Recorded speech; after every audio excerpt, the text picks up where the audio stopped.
अहंकार को मार है। जो कोई अहंकार करता है उसे मार पड़ती है।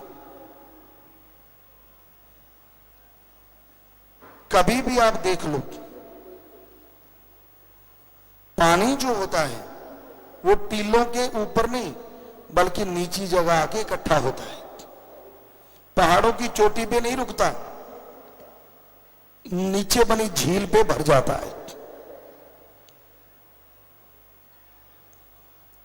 फल जितना ऊंचा होगा पेड़ को क्षति उतनी ज्यादा होती है, क्योंकि उसको तोड़ने के लिए लोग कभी पत्थर मारते हैं, कभी कुछ मारते हैं, या आजकल नई टेक्निक आ गई, लेकिन पुरातन समय में पेड़ की टहनियां ज्यादा टूटती थी फल जितना ऊंचा होता था, और झुका हुआ फल लोग आराम से आसानी से तोड़ते थे, पेड़ की टहनी भी नहीं टूटती थी।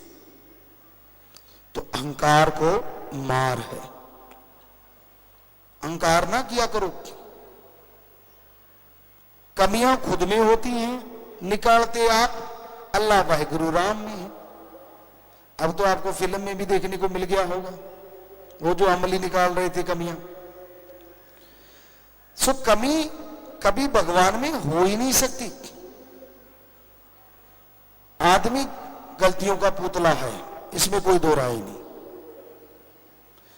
लेकिन आदमी की ईगो अहंकार ऐसा होता है वो अपनी कमी नहीं मानता, संतों में भगवान में कमियां निकालता रहता है और पापों का भागीदार बनता चला जाता है। इसलिए अपने गिरेबान में देखिए, चारपाई के नीचे कहते हैं ना, निगाह मारनी चाहिए, दिए तले अंधेरा। दूसरों को ज्ञान देने से बेहतर है पहले खुद उस ज्ञान में डूब के अपने आप को पवित्र बना लो, फिर दूसरों को ज्ञान दो। आजकल ये बातें आम होती हैं, बात पे बात ख्याल में आ गई। जहाज में बैठते हो आप, कभी ध्यान दिया आपने, वहां एक अनाउंसमेंट होती है कि ऑक्सीजन की कमी आ गई तो मास्क बाहर आ जाएंगे। किसी और के मास्क चढ़ाने से पहले खुद का चढ़ा लो। तो वही बात है, किसी और को ज्ञान देने से पहले पहले खुद अमल कर लो, फिर दूसरों को ज्ञान देना।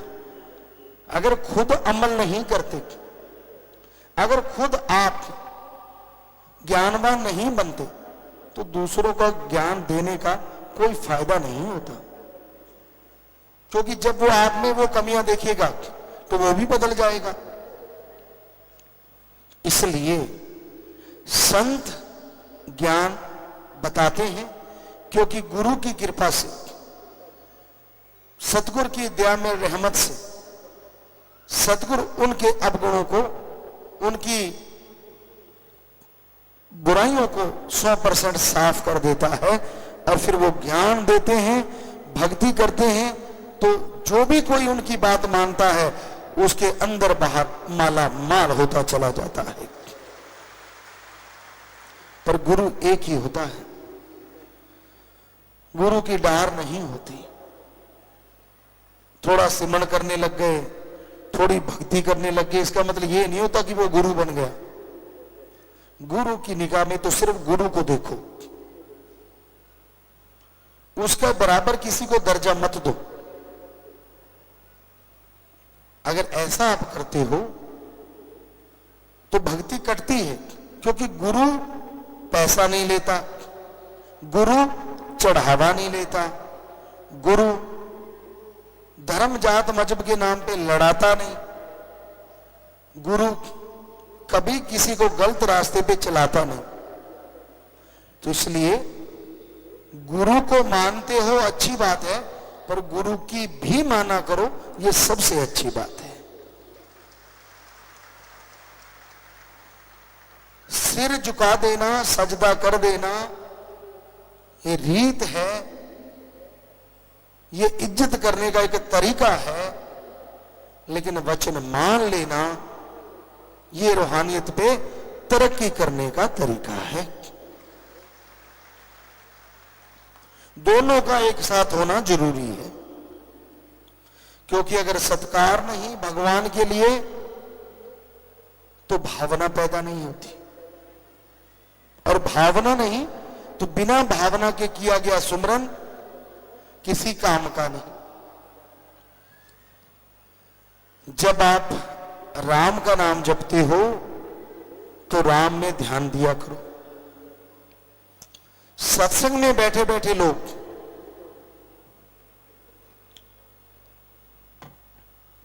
अपनी निगाह को घुमाते रहते हैं।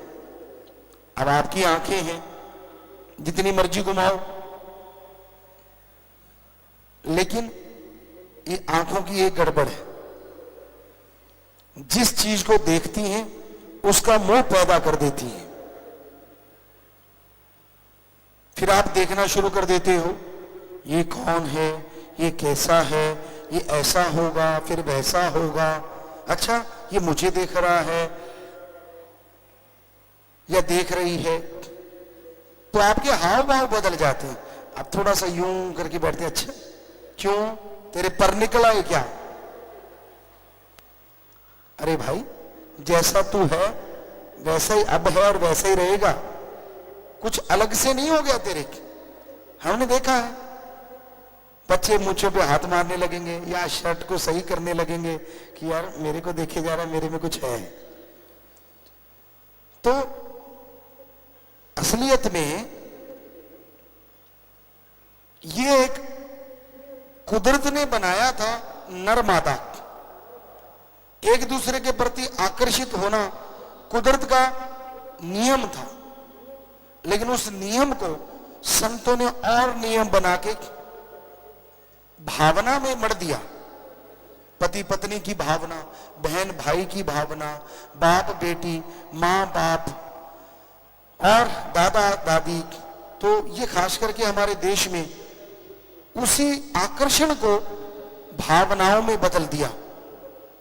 अदरवाइज तो पशुओं की तरह सिर्फ एक ही स्त्री पुरुष की भावना रहती।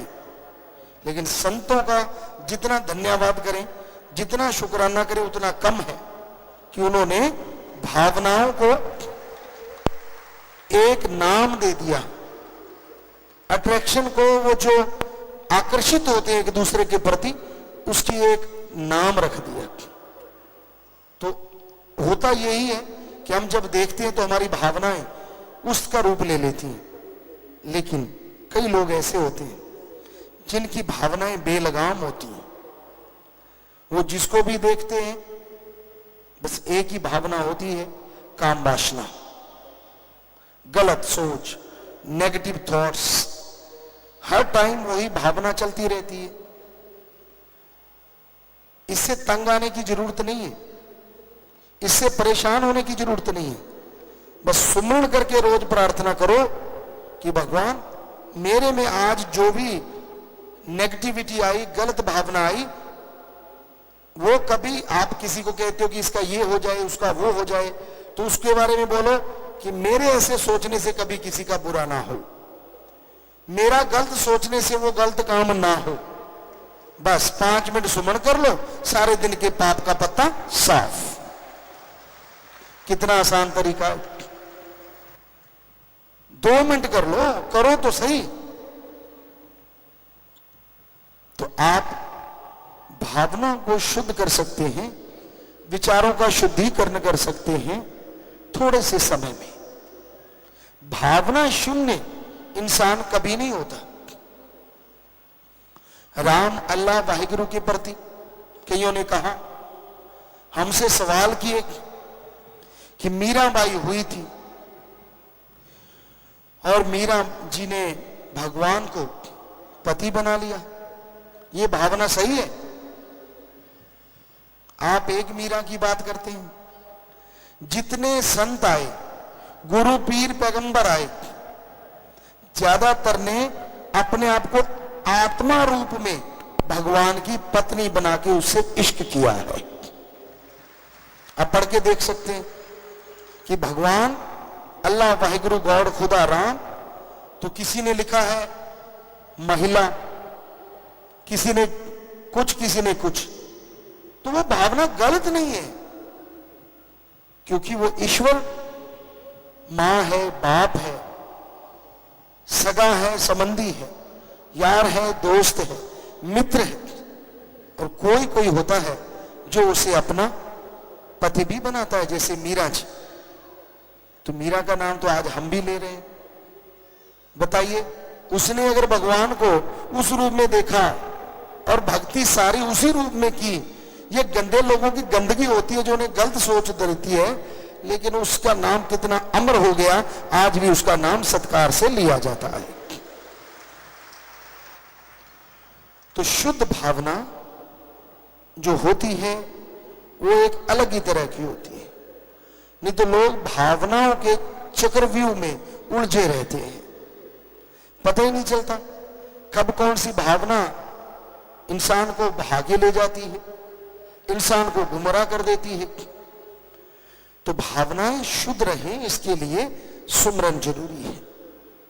जन्मों जन्मों की भावनाएं होती हैं, किसी और शरीर में हो सकता है, किसी मनुष्य शरीर में भी काल महाकाल की भक्ति करी ये सोच के कि भगवान की भक्ति है, तो उसको जन्म मनुष्य का जल्दी मिल जाता है और फिर भगवान जी से प्यार उनका अडोल हो जाता है। भगवान का प्यार किसी को गुमराह नहीं करता, भगवान का प्यार किसी को धोखा नहीं देता, भगवान का प्यार कभी किसी को दुखी नहीं करता। अरे भगवान का प्यार तो सांप को हार में बदल देता है और जहर को अमृत में बदल देता है। धन धन सतगुरु तेरा ही आशा। सभी साध संगत जी से निवेदन है कि मेरा चैनल जरूर सब्सक्राइब करें जी। धन धन सतगुरु तेरा ही आसरा।